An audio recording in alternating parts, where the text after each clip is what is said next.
Every Christian says Christ is king.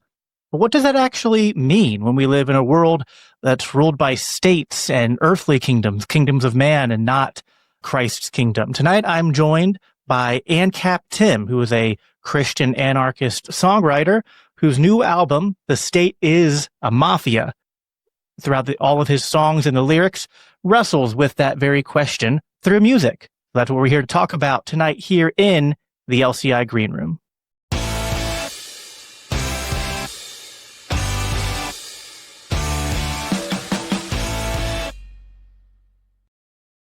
Well, hello, everybody. So, we're getting into the fall and winter stretch. I, of course, now that it's October, I have a local Oktoberfest craft beer to match my, and for those of you who are wondering, I know there were some of you who were disappointed when I trimmed it. That was my wife's call. She's the boss when it comes to, basically everything I do. I'm sort of an infant when it comes to taking care of myself. My wife dresses me. My wife is a hairstylist, so she grooms me, but she does let me in the fall through the early winter months grow out my beard. I know a lot of you enjoyed that last winter, kind of tracking my beard length. We're getting an early start. It's not quite at the full length yet, but we're going to catch back up there. So you can track the progress, right? We'll do like a weekly beard counter, see how long it takes to get back to maximum beard Jewfroness, because I'm ethnically Jewish, so our beards don't really grow down. They just curl and go all over the place and stuff like that.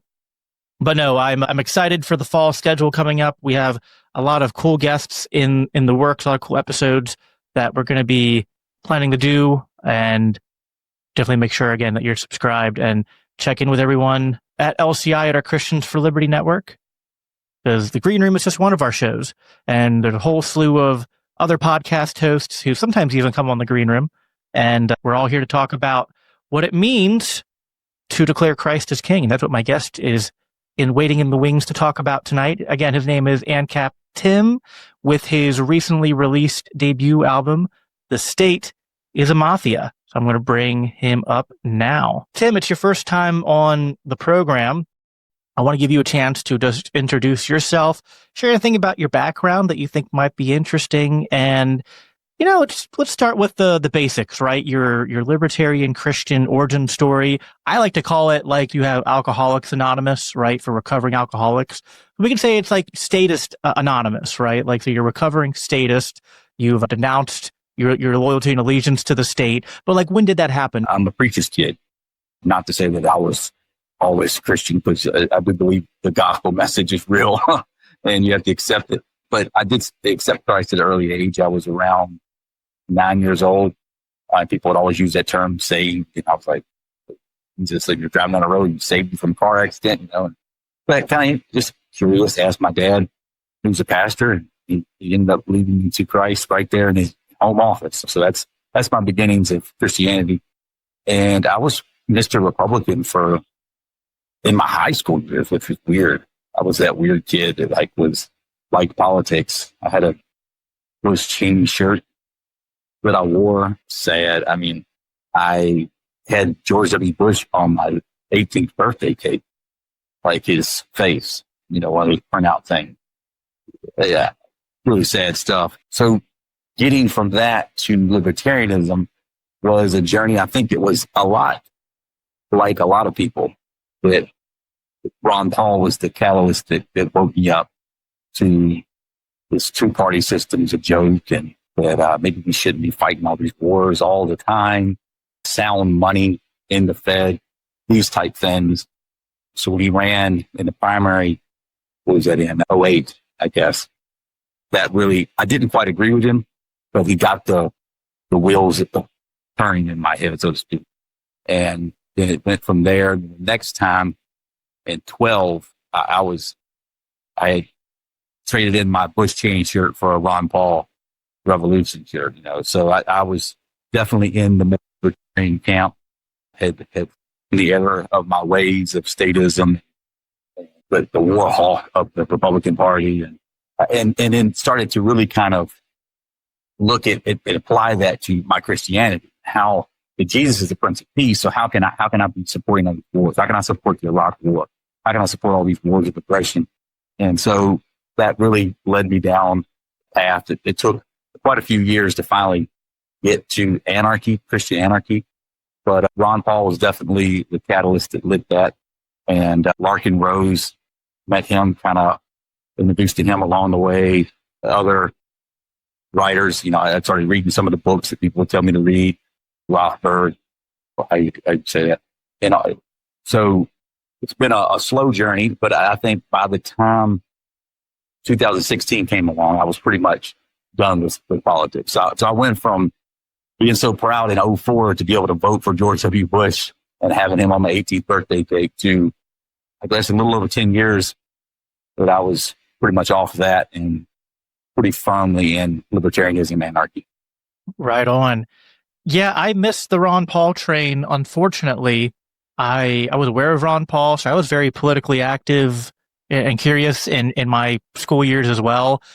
I was a bit of a mixed bag politically, had like some right-wing views, some left-wing views, which is probably, somewhat due to public school indoctrination mixed with my hardcore Republican evangelical upbringing. So I just had this mix of Republican propaganda and, left-wing progressive propaganda spinning around in my young mind.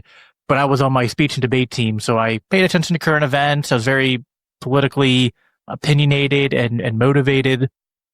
And I just remember, I think I've said this story a lot of times on the show, but it cracks me up now, just like when you think about things you said when you were younger and things you heard when you were younger. And I remember funnily enough, our speech and debate coach, when I first joined and got really active, so like in my sophomore year, he was a Republican, but he was talking about like the Republican race, and he was I guess at that point in time, it would have been, was it McCain or, yeah, I think it was McCain. And he was talking bad about Ron Paul. And I was like, so what's wrong with Ron Paul? And he's like, well, he's crazy. You know what he wants to do? He wants to abolish the IRS. And of course, me being a young, sophomore, I was like, oh yeah, of course. That's how horrible of abolishing the IRS. And that's just one of those things now that this sticks out in my head. It's just like, I wish I would have had a little bit more curiosity, I guess, but I guess I wasn't ready to go down that journey. But certainly, once I was introduced to Ron Paul later on, went back and watched his clips, I was a little jealous of people who kind of got woken up during his presidential campaigns and just his presence in Congress and his discourse since then.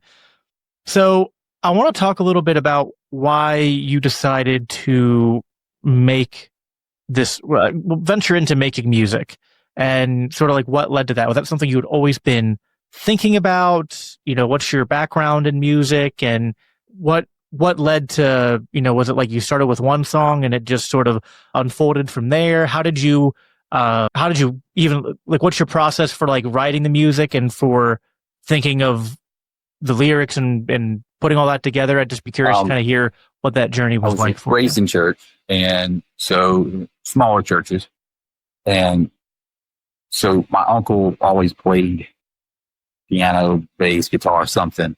And so I guess around maybe 14, 15, somewhere in there, I started learning to play the bass guitar. My uncle taught me.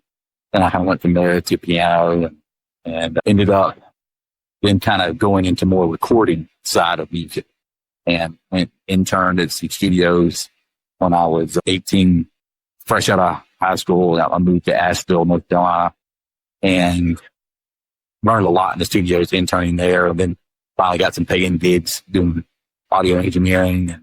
And I started doing a little bit more music, started singing, and then went to a little bit of Bible college. And then my dad was in need. He was at a bigger church. It was in need of a music minister, and he knew that I had been, the church that I was going to in Asheville had been doing a lot with music and singing. And so just kind of worked into that. So then I was a music minister at my dad's church for 2 years or so.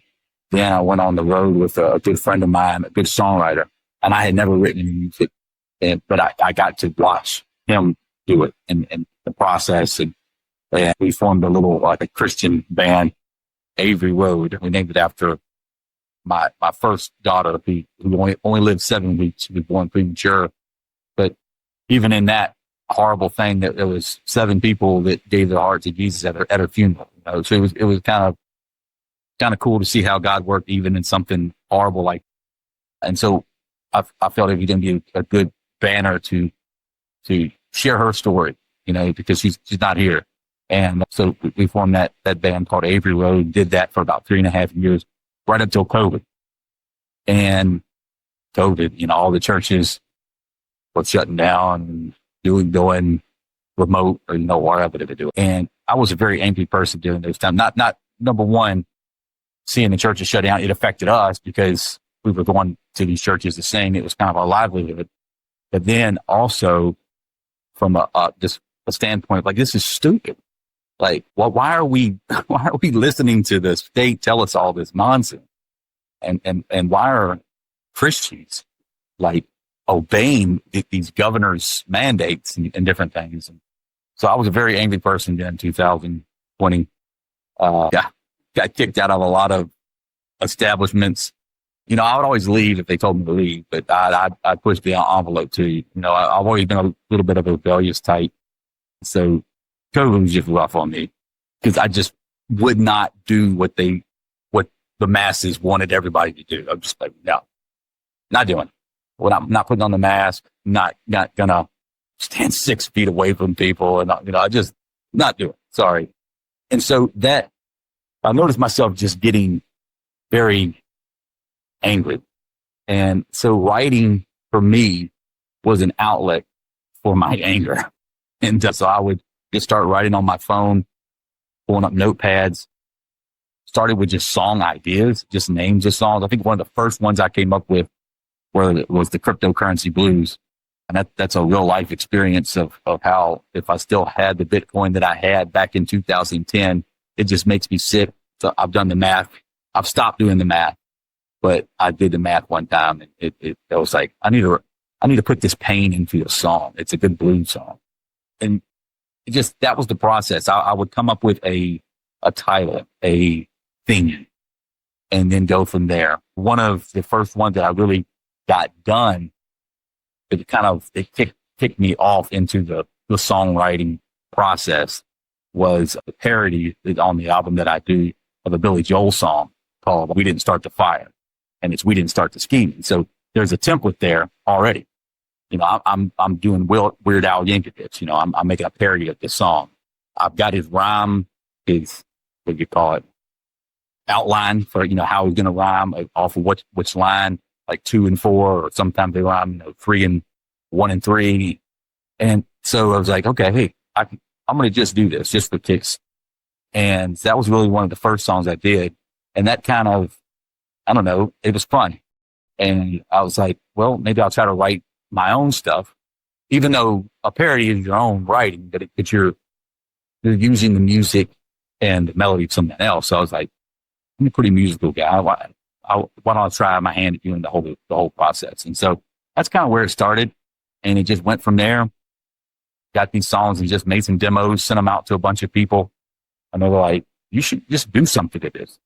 A lot of them said, even if it's just for yourself, just put them out there. And me being a studio guy by trade, I didn't have to go into debt to record these things. I have a pretty decent recording set up because I still do mixing and edits for people. And so that process was pretty easy for me. And that's just kind of how this thing came to be. COVID brought the worst out in me. And so I just tried to come up with an outlet to channel a little bit of that anger. Yeah, no, that makes sense. COVID was definitely a hard time, I think, for a lot of us. Certainly, that's when I started my podcast, was after COVID, because I just felt like I needed to do something, not just talk about it online and on Facebook and things like that. Yeah, I was listening actually just today to the song that you were mentioning, the "We Didn't Start the Scheming," and I was going through and making sure that there wasn't anything. It was almost like a test. Are there any references here that I don't know? Because if not, then I feel like I have to hand in my Ancap card. I think I pretty much got all of them. Some of them were kind of basic, and some of them are more overt. references to, either actual like historical events. Like part of it was almost like, it felt like you were like just telling the story of America from like pre-America, conception America, all the way to present day. I think some of the stuff, like some of the stuff in the middle, is probably a little bit harder for people to, if they're not unindoctrinated, is to say, the Tuskegee experiments, the MK Ultra, the Gulf of Tonkin, Vietnam, the Bay of Pigs, and all that. So, and you have stuff in there about petrodollar and money laundering and things like that. It reminds me of another song you wrote, which stuck out to me, the title, Rothschild Rag, and the idea of that song being that nations rise and fall, but the ledgers of the banks continue on, right? And I feel like that's something that maybe, I don't know, I feel like sometimes in libertarian anarchist circles, we'll talk about the Federal Reserve, but it's hard. I don't know if you struggle with this. Sometimes it's hard to get into like the Rothschild stuff and talking about the role that big banks and like elites and money play without like sounding too conspiratorial, or there are some people who take those things and probably run off in directions that are not Christ-like in terms of equating bankers with the Jewish people, broadly speaking, and things like that. So it's a little bit tough there sometimes. I think some people hear the word Rothschild and they just kind of like roll their eyes, but I don't know. I think there's something like when you, like, I remember studying the history of just Zionism and how that led to the creation of the state of Israel. And yeah, I mean, I guess it's somewhat conspiratorial, but there are conspiracies that happen, right? Like I think COVID kind of proved that.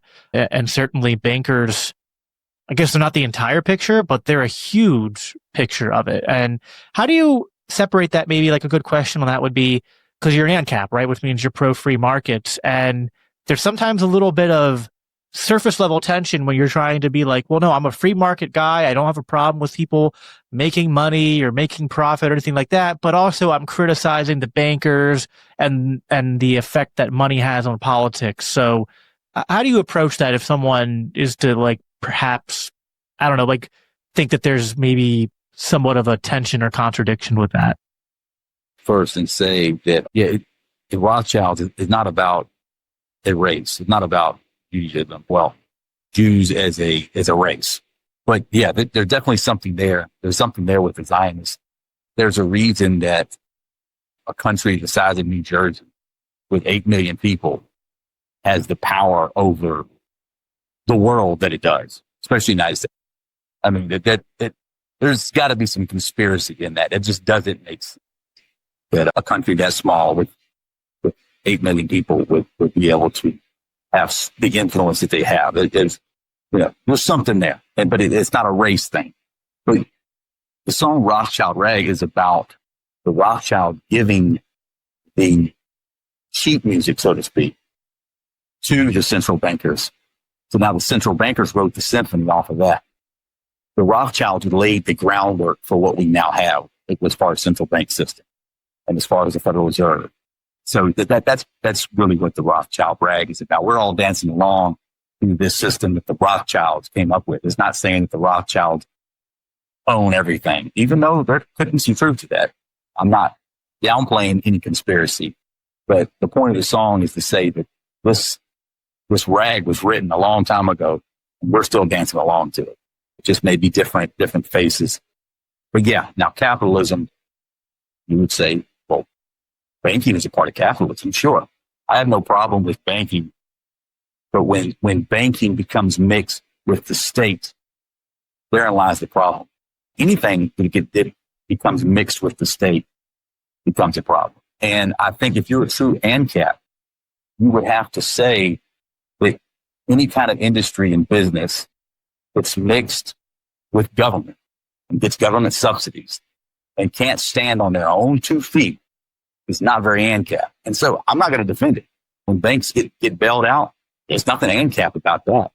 Right. I mean, that's fascism. If you keep going, if the banks are totally state-owned, and that's communism. So, yeah, socialism for the rich is essentially what it boils down to. And I remember maybe as I graduated high school and, kind of moved out, was working on my own, I started to lean more leftward, and I was definitely sort of caught up in like the Occupy movement and like Bernie Sanders. And I kind of attribute that and like progressives who are against corporations and banks and things like that and like too big to fail as like they were like so close to the truth in a way, you know what I mean? Because like they're kind of looking at the right problems and even some of the right culprits, but with the wrong economic understanding. Because like they're kind of blaming it on a free market that doesn't exist, right? Because like in a free market, banks are not too big to fail. Corporations don't get shielded from the consequences of their actions, either financially or legally, right? You don't have cheap money from the Federal Reserve. So there's all sorts of distortions. And I think it's one of those things that's tough because sometimes we're sort of simultaneously comparing the American economy to other economies in the world and going, well, we have more elements of a free market than they do. And this is why our economy is better. But then it's also like, but don't get us wrong, this is not a free market, right? So you got to be careful to kind of walk that line because like, I guess it does get worse than what we have, but that doesn't mean that what we have is good by any means. And really it's just getting worse. Yeah, it's funny. I'm thinking about, of course, on the other side of the talk about fiat currency and the Federal Reserve is Bitcoin. And yeah, dude, I felt like, I don't know how much that was like your own personal experience, but man, when I first heard Bitcoin blues, I felt like it was like telling my story because there's been so many times that I like had Bitcoin. And then especially like during COVID where I lost my job and I had a whole like big career uplift. And yeah, there were times I had to sell Bitcoin, unfortunately, just to kind of like make ends meet. And like, I think I sold it around 20 or 30,000 and was thinking, you know what, it's fine. It's bound to come back down and I'll buy it when it's cheaper. And, that hasn't quite worked out for me yet. So I'm definitely singing those Bitcoin blues a lot. Yeah. Hey, and you touched on something I think is very, very important. You're talking about how the Occupy Wall Street movement had a lot of truth to it. They really did because they would mislabel capitalism or, they would call what we have capitalism, as they pointed out. It's not. It's more corporatism, what we have. But if Occupy movement could have understood that they were so close to the Tea Party movement, and if those two could have got together and shook hands, yeah, I mean, it would have been a game changer. But like what happened right after that? You have Trump, and then you have like identity politics and culture war nonsense dialed up to like 11, because of course it's just divide and conquer. It's like, and I'm a pretty conservative Christian. I hold traditional views on marriage and sexuality and drug use and all of that. But at the same time, I can recognize, just like with this Charlie Kirk stuff that happened recently, right? I can recognize, and I'm not trying to like overstate this and say that I'm convinced that it was a, false flag or political assassination by the CIA or Mossad, or like, I don't know. Right? Like I have the humility to say I don't know what exactly happened there. What I will say is that when something is like just too convenient to kind of be like, put it this way, no good crisis goes to waste. So even if it was an organic crisis, you can tell that the powers that be and the media apparatuses are all trying to cash in on this crisis to convince you that the real enemy is the people who dress different than you or believe differently than you and eat differently than you or even talk differently than you. Because I think if it weren't for that, you would have a sort of natural alliance between Occupy progressives and Tea Party conservatives and libertarians. We even see some of that emerging anyway now. Like I'm friends with Dave Smith, and it's funny, when I was a more progressive guy, I used to watch the Young Turks. And it's funny, I've seen Dave Smith start collaborating with Cenk Uygur of the Young Turks, and they basically say, hey, we don't 100% agree on like economics or cultural beliefs. But we know the real enemy is the state and the elites. So like, we're going to work together to fight our common enemies and not focus on fighting each other when our differences are kind of just more about personal preferences and how we want to peaceably live. Like, as long as we're not trying to force each other to live the way the other one wants to live, we really shouldn't have any beef with one another. And I don't see any reason we can't have that except for the state and all the connected corporate and media apparatuses that want to play up that tension, whether it's done intentionally or that's just the incentive structure, right? Here in the last year, you've seen a little bit of alliance come back between the left and the right. But yeah, they always want to just that divide between left and right. It's always as the right would call it, the purple-headed trans people, and then the left makes it all a bunch of racists. They love that divide. And the reality is there's not that many blue-headed, purple-headed trans people. There really isn't. And there's not that many racists on the right still left. Like, so it's just, it's the boogeyman for either side to get them going. Right. But you see with the whole Epstein thing, I was kind of encouraged to get, especially on the right, they were kind of finally, okay, maybe Trump's not this guy that we think he is. He's just as plugged in as all of them. They're just as evil. And then Charlie Kirk dies. And it's almost like he reigned. Well, I'm not saying he did it because I'm not saying Trump did it, but he was able to capitalize on the crisis and rein them back in. Some not so much, because some saw conspiracy in Kurt's assassination. And I'm encouraged by that. Some people don't like the libertarian and the anarchist people see conspiracy everywhere. It doesn't bother me. I love it. I love to talk conspiracy because to me, it will make people more anti-state because it says, I don't trust what they say. Yeah. Is every conspiracy true? I'm not saying that, but it shows that the populace doesn't trust the line that the media and the states get. And I think that's a good thing. I think it's good to engage in considering conspiracies and talking about, like, here's the mainstream narrative. Is that the most compelling? Is that what makes the best sense of the data? What are the incentives behind pushing this narrative? I think that's good. There are some conspiracies I obviously believe in because I think there's enough evidence for them. Then there's a lot of others where I go, listen, I don't know. Like, that could be, but it could just easily be 5 other things. But we can find unity in saying, yeah, the mainstream narrative doesn't quite add up. Like, that's kind of where I am at with September 11th. I kind of go, listen, I don't know. Like, there's a lot of conspiracies out there that go all sorts of different directions. And I don't know that I really buy any of them fully. But there's certainly enough weird, like the FBI was tipped off enough about the whole ordeal.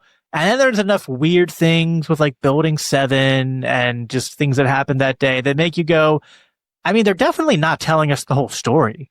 I don't know what's missing and what that implies, but for whatever reason, they're definitely not giving us the whole story. I think the same thing about the Charlie Kirk shooting. There's just way too much weird stuff about that for me to go like, oh yeah, this is totally kosher and, above board. There's just, I mean, even just like the published text conversations, I'm just like, okay, come on. Like, this feels like you're just insulting my intelligence that you expect that we're just going to read this and believe it. It's just absurd. And that generation does not text like that. It was like some boomers got together and created that. Yeah.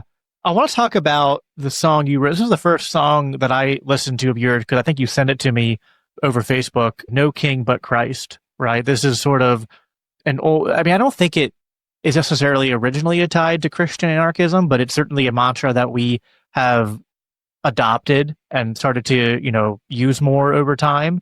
I think it was funny, like when the whole Christ is King thing got a lot of circulation over the last couple of years because of Candace Owens, and then there was even some people I like less than her who were trying to co-opt it and do it. But I was just like, listen, let's lean into it. Yeah, Christ is King. Like, what does that mean? Like, what is the implications of declaring Christ is Lord? And, the earliest gospel message that we have, which is recorded in Mark, was, Jesus saying, declaring the good news of the kingdom, right? Prepare the way of the Lord. It was very much as the gospel message is about salvation and freedom from the bondage of sin and what Christ has done on the cross. It's also about his declaration as king, right? As the messianic Davidic king that was foretold and the kingdom that he was going to establish, which of course at least many of the Jews of his day missed because they were expecting an earthly kingdom to be established, and it wasn't. But there's so many different theories about what is involved with Christ's kingdom reign and different eschatological views that tie into this with debates over post-millennialism and pre-millennialism and dispensationalism and amillennialism, which, there's a whole lot there. But there's also, just beyond eschatology, there's just, okay, like whatever happens in the future, we know Christ is reigning now. That's something that no matter where you land on the eschatology dartboard, you're not going to deny that Christ's kingdom has a already component and that he is currently reigning. So what does that mean for how we relate to different kingdoms? I just made a short the other day where I was calling out how, Jesus said you can only serve one master. You'll either love one and hate the other, or serve one and not the other. And so that includes your allegiance being proclaimed to a nation through a flag, right? I don't let my kids do the Pledge of Allegiance. This is why they are not part of Boy Scouts or anything like that, because I've not found one Cub Scout, Boy Scout, any kind of troop thing that doesn't do the Pledge of Allegiance and the whole sort of flag worship stuff, which I just have I've had a major even allergy Christian to that. circles like Awanas and different things like that, they still do that. Yeah, I know. Yeah, and it's no, thank you. Yeah, that's there are some things that I'm pretty amenable to and flexible on, but no, I'm sorry. When Christ said swear no oaths and you can only serve one master, I'm just and then someone in the comments was well, I mean, you could be loyal to America. It's about loyalty, and you could be you have a loyalty to America or to your nation as long as your allegiance to Christ is higher. I was that just cancels out. Because either if your loyalty for Christ is what truly matters, then anything you do as a good American that it would not conflict with being a good Christian, it just, you wouldn't need the to be a good neighbor, to love your neighbor, to not steal, to not murder, to protect the innocent, right? To advocate for the least of these. If anything that's good about America and the American ethos, which I'm not saying all of the American history and mythology is bad, but any of it that's good is ultimately just found in Christ. So it's at the end of the day, even if you play that balance somewhat correctly, it's not even really a balance. Your allegiance is to Christ, and you're playing make-believe that you have some loyalty to America, or you're deluded and you actually do have divided allegiance in a harmful way. And I think it kind of cuts both ways. I think some people don't realize that they're really not that loyal to America, but I think there's plenty of Christians who don't realize that their theology is definitely distorted because they've mixed in a lot of loyalty to a nation state. Which, yeah, but what are your thoughts on that? And kind of the thoughts that went into writing that song. Yeah, just to jump off what you just said, I think a lot of Christians and churches in my circle, I'm more from the Baptist side of things, they are definitely that God and country. I mean, it's right here. And they might say that they exalt Christ a little bit higher than country, but on those stages, they've got the American flag on one side and they got their Christian flag. And as far as I can tell, they're the same level, and then in their Awanas and different things they do for the kids, they do the Christian pledge of allegiance to the Christian flag, which I don't have any problem with that. I still think it's a little weird. But then they really weird. They do the American Pledge of Allegiance, and I think it's rampant in our churches. Most of you think of all of the Sundays. There's 52 Sundays. A lot of them have to do with Caesar's calendar, whether it be Mother's Day, Father's Day. I'm not saying there's anything wrong with Mother's Day and Father's Day. I mean, you can honor your mother and father without having the national holiday saying it's Mother's Day and Father's Day. But Memorial Day, 4th of July. You come down full circle. Even some of the Christianese holidays like Thanksgiving and different ones. It's like a lot of times our churches are placating to Caesar's calendar. And it's, I think the church has just really been infiltrated with Caesar. And it's just, it's hard to tell the difference between, when you go to a Christian church, between Christ and this patriotism. And Christ was not American. Christ was, he was a savior of the world. And so he is king of all. It's not some nation state that we need to put on the same level, or we'll lower it down just a little bit. No, it's Christ. It's Christ. We focus on Christ. And that's why I wrote the song. I did notice that hashtag was gaining popularity on X and Facebook and whatnot. And I saw people saying that if you use that hashtag, you were anti-Semitic. And that one just really blew me. I was just like, the whole, the dispensationalists were saying it. And I have some very good dispensationalist friends. I am not one of them. I used to be, but I have since come out from that. But yeah, my friends weren't saying that, but a lot of dispensationalists online were saying that it's very anti-Semitic to say that Christ is king. I'm like, do you hear what you're saying? Like, it was a weird time. So I was like, me being the rebel, I was like, okay, I'm making a song with that title just to piss you off. Well, I mean, that wasn't the whole point. The whole point was to try to convince people to let go of some of this Caesar influence and just focus on Christ. As you may know, the team at Podsworth Media has been working with me for a long time, producing this show and most of the other shows at the Christians for Liberty Network. And a big part of that has been using the Podsworth app to make our audio sound clean, level, and professional, even when the raw recordings at times can be kind of super sketchy. Like this one you're listening to right now, actually. Believe it or not, this recording was that bad before I ran it through the Podsworth app. And you can hear the full before and after demo for yourself at the link in the description.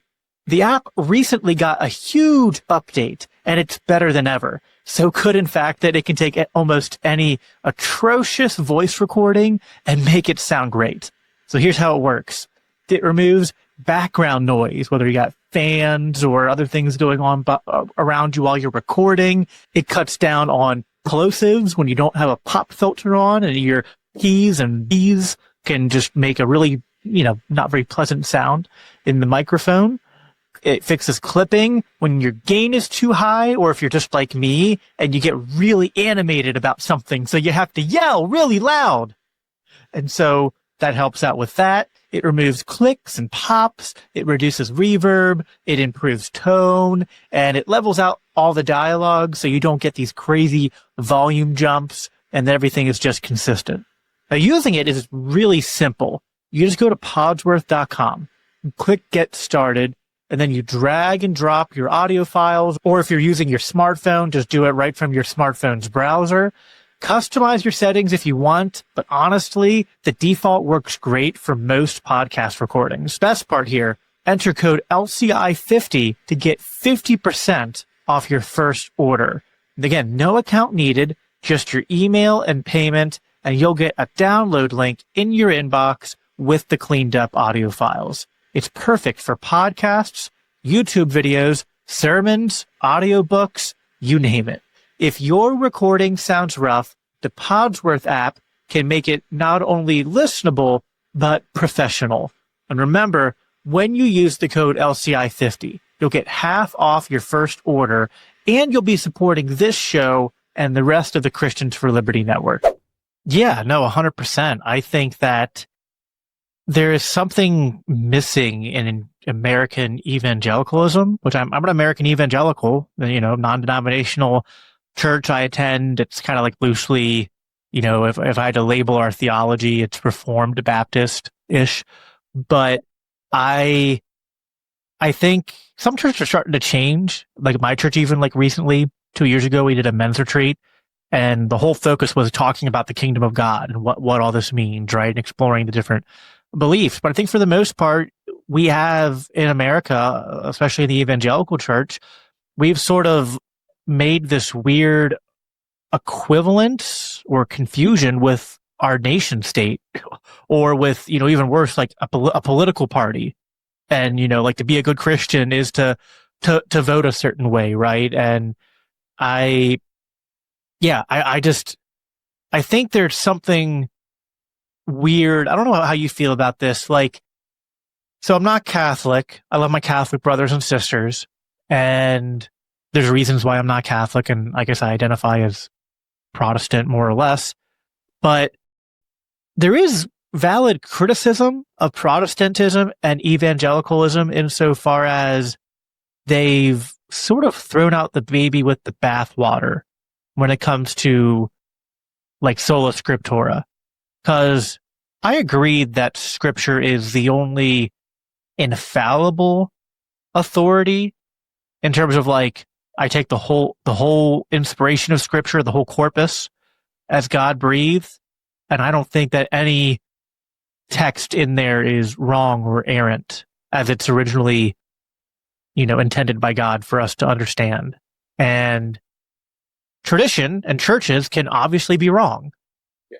But I also feel like if you believe something that didn't exist for 1900 years in church history regarding the church, regarding the kingdom of God, regarding salvation, regarding Israel, there's just, I don't know. Like, I think you have i.e. dispensationalism.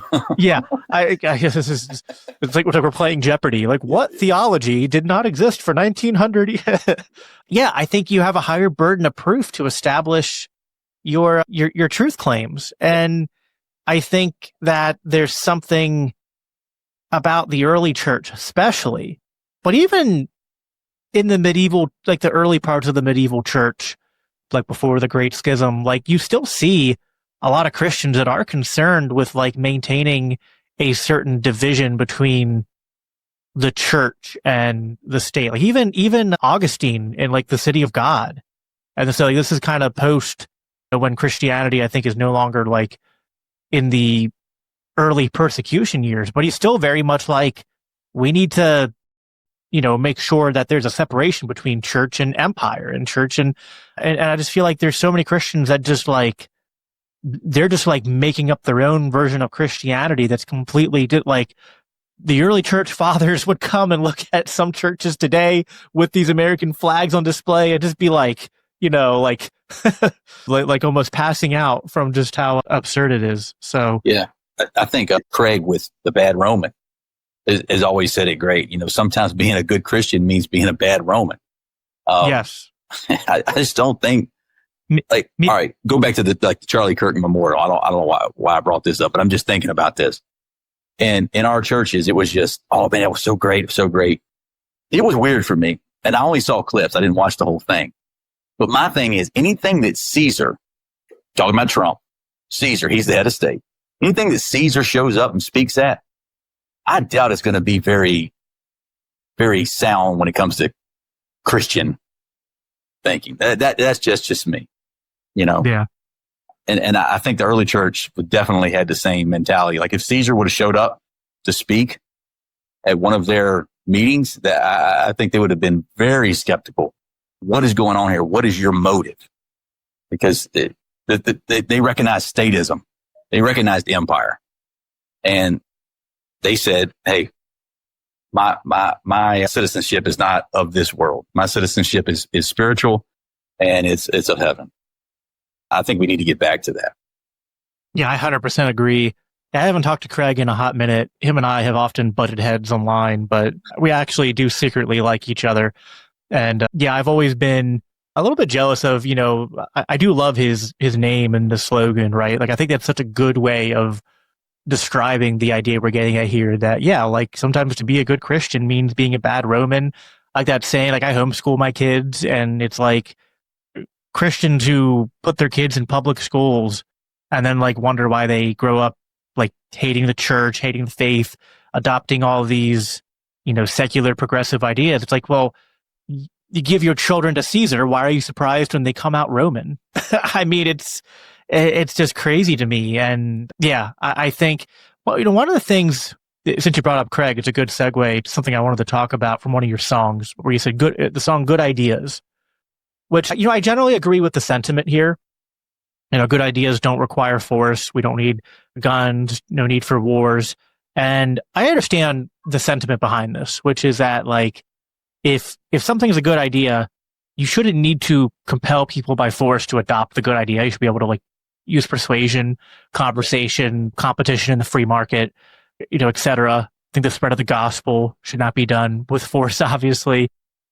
But, one of the things I disagree with Craig on is that he's more of a pacifist and I'm not. And for one of those reasons is that although I agree with the heart behind that message that good ideas don't require force, I think that, like, self-defense and the upholding of property rights, which is kind of like the most, the Ancap idea is that, like, the only reason to use force, right, to have any kind of, civil governance, which I would say is, should be done through market means, ideally, or through private actors, not monopoly state actors. But it's still people using force at the end of the day to respond to aggression, right? They're not initiating force. They're using force to respond. But I think that is a very important point, because they're responding to aggression. Right. So it's never a good idea. Never a good idea. And I think Jesus teaches this, to force people and to, like, say, I've come up with a great idea for a business, or say a government service. If the only way I can enact it is by forcing it on people, it's not a good idea. Now, yeah, if someone comes and threatens my family, well, I can respond to that. And the song is not saying that you can't respond to force, but I still don't think it's a good idea. It's not a good idea to have to defend yourself. That's just a consequence. You're having to, you're having to react to a bad idea of someone coming in and maybe attacking your family. So I'm saying strictly ideas that you come up with in your head, they're not good ideas if they require force. Yeah. So I think that's a good distinction. And the reactionary, that is different. And even self-defense. So I'm of the mindset that even though I'm not a pacifist, I do appreciate the pacifist tradition, because I think it's a useful critique that can challenge the heart of believers, even if we're not pacifists. Because I once did a friendly debate with Craig and also with our mutual friend Abby, who was part of the Bad Roman back in the early days, and it was on, like, pacifism and, like, what we should do as Christians. And, like, I agreed with them that, like, self-defense is not optimal. Like, that's kind of like that, like, everything has failed and we live in a fallen world, and there's no, like, when aggression has come to you or your family or your loved ones or your neighbors, there is no good response at that point.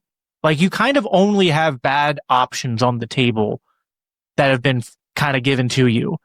And I think that we as Christians should be careful to not adopt the sort of conservative and sometimes libertarian, like even though I'm a libertarian or an ANCAP, there are times where I, as a Christian, I'm going to sort of disagree with the ethos that exists sometimes in libertarian ANCAP circles. One of those being the mantra, or like the expression where they'll be like, I wish a mofo would. Like, they'll be like, talking tough online and being like, oh, you like, people will, like, say, like, lame threats and be like, oh, you come here and back that up. Like, I wish you would. And I'm just like, no, that's not right. Like, just because I would use force to defend my family doesn't mean that, like, I want to. Right. Like, I kind of wish, even though I'm not philosophically a pacifist, I agree with the way Bob Murphy puts it, where I'm like, praxeologically, I kind of want, I think we should all operate almost as sort of functional pacifists in terms of, like, we should be exhausting all possible options to avoid conflict and violence in society. Yeah. Not be sort of Yeah, like a glorifying violence, even defensive violence. Like it's still violence. It's still a result of sin. It's not. We should never be celebrating the death of someone. I think so. But yeah, no. I mean, I like I said, I agree with the idea behind the song. I just think it's a useful nuance to kind of suss out there because I'm not a pacifist, but I also understand that like there's a need to also push back against parts of there's another part where again, like it's even a part of American culture sometimes to glorify violence, which I think we as Christians need to be skeptical of. Right. Yeah. And so the song is done in kind of like a Grateful Dead type feel, a lot of my music kind of old school. And so it had it's got this kind of peace, love feel to it, kind of hippie, because there's not many people out there that are pacifists and that are consistently pacifist. Most people aren't. And so to me, I see the problem in our society with people being too far the other way, where they just glorify death. They romanticize war. They make comments about the Middle East that just make the sand glow and different things like that. And to me, my point of good ideas is, hey, dude, we need to roll this back. I'm not saying we need to go all the way to strict pacifism, but dude, we at least need to value human life and value in realizing the difference between force and voluntary exchange. That's the main point of really the album, is that voluntary exchange is superior to force. Oh, 100%. I wish we had more time because there's more things I wanted to talk about. I will make a brief shout out to your one song, the Ballad of Lysander Spooner, which is just an amazing song, an amazing person. Everyone should read the writings of Lysander Spooner, one of the OG American. If you're like a rah American guy, I mean, Lysander Spooner is like, even before Rothbard, you could say he's like a founder of like American libertarianism and anarchism. So he's and someone who's good at like critiquing things like the Constitution and American ethos from a kind of first principle kind of way. But I did want to talk about kind of piggybacking off the pacifist conversation, another song which gave me like a similar reaction to the good ideas thing, where I was like, I agree with the sentiment, and then I internally wrestle with some of the nuance with this, was the Letters to Santa song. Now, by the way, that is like, if I was going to say, I think all the songs are great, I think this song is like the best written in terms of just, I like you go in, you're like, Letters to Santa, like, what is this? And then like the payoff with like how the verse builds into the chorus and like what you're leading into. I just thought that was brilliantly written, just as someone who's also a musician. I just like, oh man, I love this. Like, this is awesome. Thank you. Because that's my favorite, my personal favorite. So to hear somebody finally say that, it means a lot to me. Awesome. Yeah. I'm glad I could, it's like, I feel like people are going to cling to like the maybe more obvious ones, like No King But Christ or anything, which again, they're all good and I love that. But like, just as like a fellow musician, like I was like, oh yeah, this one's really like really good.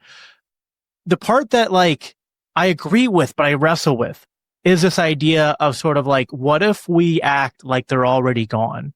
This idea of like, if we just sort of like, if everyone just stopped accepting the legitimacy of the state, that we could go on and live peaceful lives and like the state wouldn't be able to do anything. And it's like, I guess I agree with that in a sense, right? Because the state does sort of operate based on, this is kind of like basic, like what Rothbard talks about in like Anatomy of the State, right? That like, we're indoctrinated to think that we need the state for these different parts of society to work, that like we are part of the government, that we are the government, that it's a legitimate part of society. And we're all kind of indoctrinated through culture, through education, for all to believe that.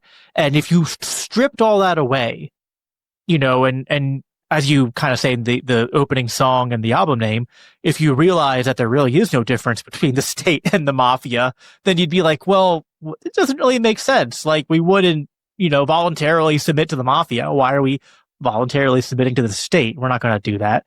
I guess this gets down to like what do we do as like libertarian anarchists while we still live in a state?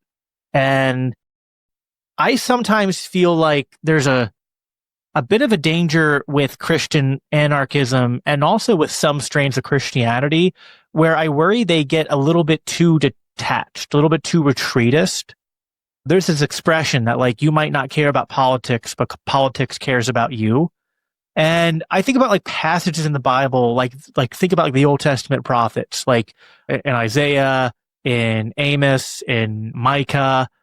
I know I'm forgetting a couple here, but there's so many passages in the Bible, in that part of the Tanakh, the Old Testament prophets, who are calling out Israel's rulers for failing to rule justly, for failing to be merciful. This is where like Jesus, when he's rebuking the Pharisees, is almost quoting from Micah word for word, where he's like, you tithe cumin and spices and dill, but neglect the weightier matters of the law, mercy and justice and faithfulness.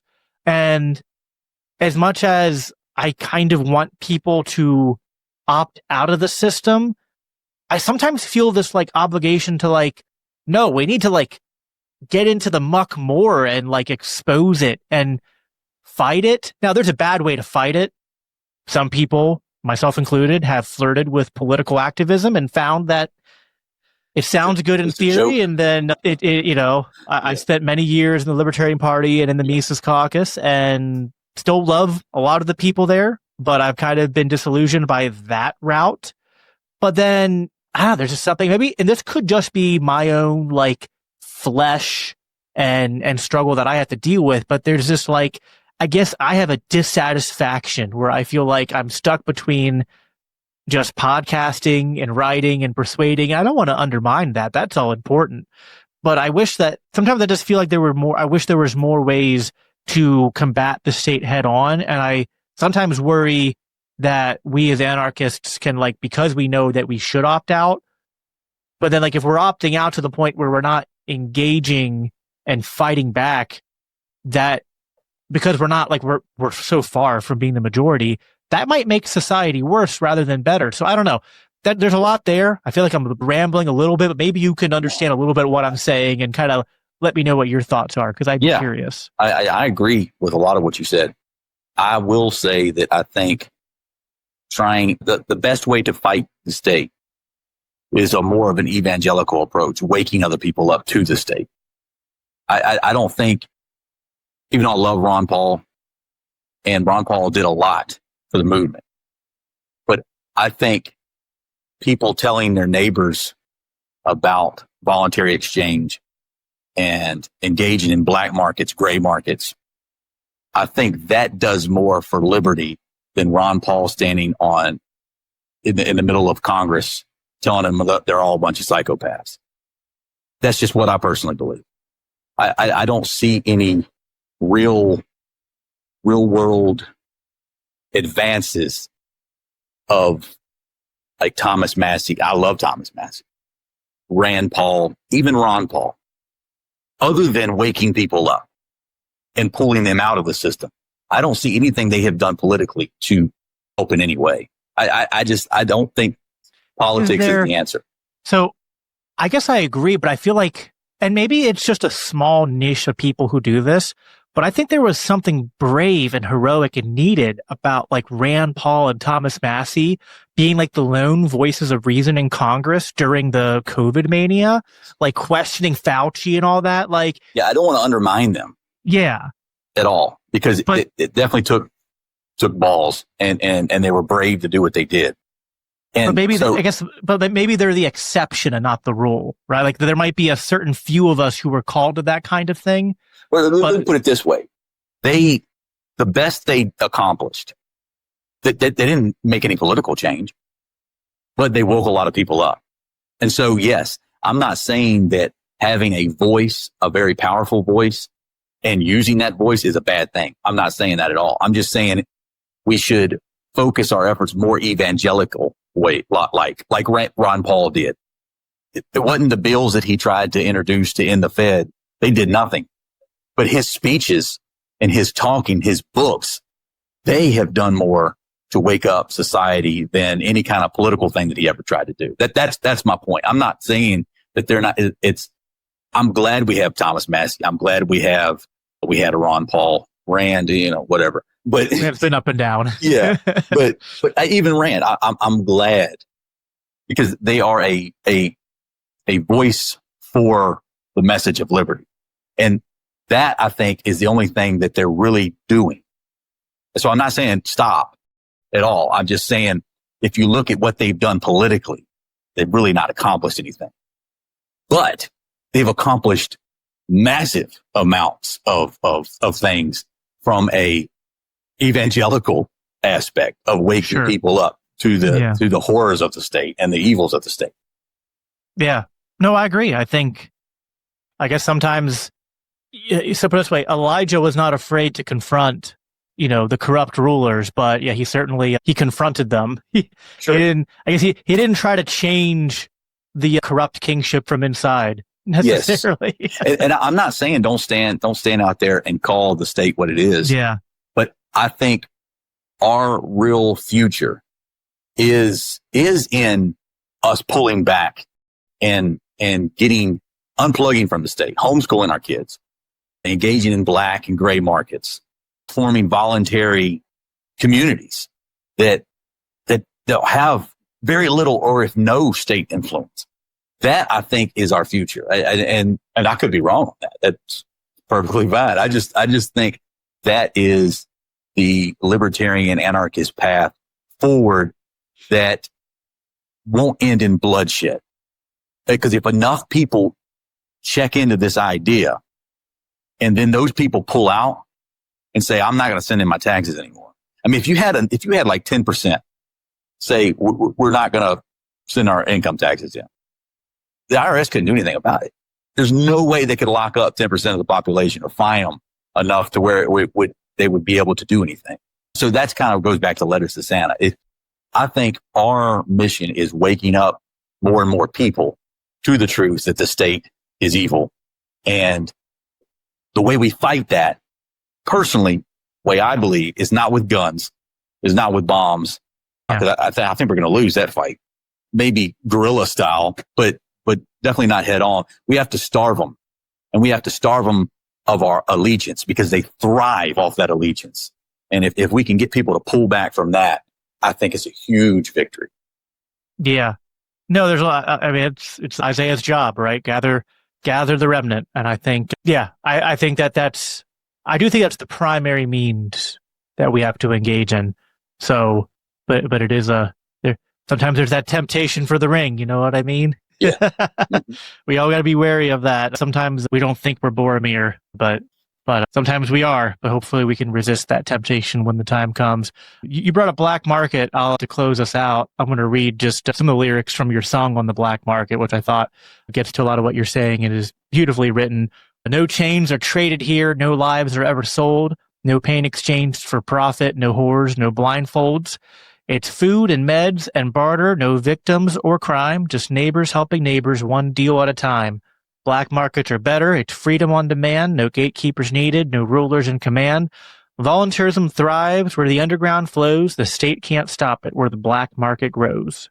So, yeah, I agree. The more we opt out, the more we just, we don't have, I had a conversation with my co-associate, Carrie Baldwin, about this on a recent episode of my personal podcast, the Biblical Anarchy podcast, when we were talking about the plausibility of a stateless society, and sometimes I think we have to remind ourselves that although we can dream and hope for a day without a state, we can also acknowledge that, we can be informed, we can speak out against injustice, but we don't have to wait to abolish the state to live free now. And finding more ways to do that, even in an unfree world, that's just as evangelical as being a good witness for Christ, right? Like nothing, I like that expression, preach the gospel, use words if you have to. And I think the same should probably apply to our libertarian anarchist convictions as well. So we're short on time, Tim, but I want to give you the last word to kind of give any closing thoughts you have. And then also be sure to plug where people can find either your social medias or your website where people can check out your music and support you if they want to. Yeah. Hey, and thanks for having me. Had a great time. ancaptim.com is where you can go to find all the links to the streaming. I'm on the album. The debut album is on Spotify. It's on Apple Music, Amazon Music, all of the major streaming platforms. And if you want physical media, which a lot of people in our circles like to own something, you can get CDs, and they're like the old school late 90s CDs where you got the little jacket you pull out and it has all the lyrics. You can kind of follow along. And I have records. So if you're even more like an old soul like me, you've got the vinyl records you can buy as well. The album is definitely more like, I'm not saying old timey music, but it's definitely not modern pop. It's kind of a mix of a lot of different classic rock, up until probably, a little bit of alternative rock of the 90s. So I'm about to be 40, so it's type of music that I grew up listening to. But I wanted to do it because it felt like there wasn't much out there in the world of anti-state music that was like that. It usually was either real heavy metal or rap, stuff like that. Yeah. And I can't pull that stuff off. So that was my hope. And I hope maybe some people out there will identify with that as well. More middle of the road type music with an anti-state message. And, but yeah, ancaptim.com. Even if you don't like the music, pull it up on Spotify, hit play, and then set it in the other room. You don't have to listen to it, but it'll play. It'll help me out. Awesome. Yeah, I've definitely enjoyed it. It's been on my Spotify playlist a lot, and I definitely plan on getting a physical copy. I have one of those weird modern contraptions in my car that doesn't have a CD-ROM, so I need to change that because I'm kind of, as I'm getting older in this digital age, I'm like, I kind of want to have more physical hard copy stuff. I like my music like my money, right? I want it to be hard and physical, not I guess other than Bitcoin, but yeah. Bitcoin's still, it's not fiat currency. So I'm mixing my metaphors here. Forgive me. But Ancap Tim, it's been a pleasure. It was great to have you on, get to know you a little bit more. And I'm sure we'll do some future conversations and collaborations as well. Thank you, everybody, for tuning in and listening. Again, go to ancaptim.com if you want to support Tim. You can, of course, go to libertarianchristians.com/donate to support the show. And if you want to follow me on Twitter, again, that's at Biblical Anarchy. Make sure you're subscribed. Make sure you like this stream wherever you are at before you hop off. That helps us out a lot. And even 5-star reviews on Apple and Spotify, wherever you're at, is greatly appreciated as well. That's all I have for you guys, though, for today. Be back again next Monday with another stream. Until then, as I always conclude by saying, live at peace, live for Christ, take care.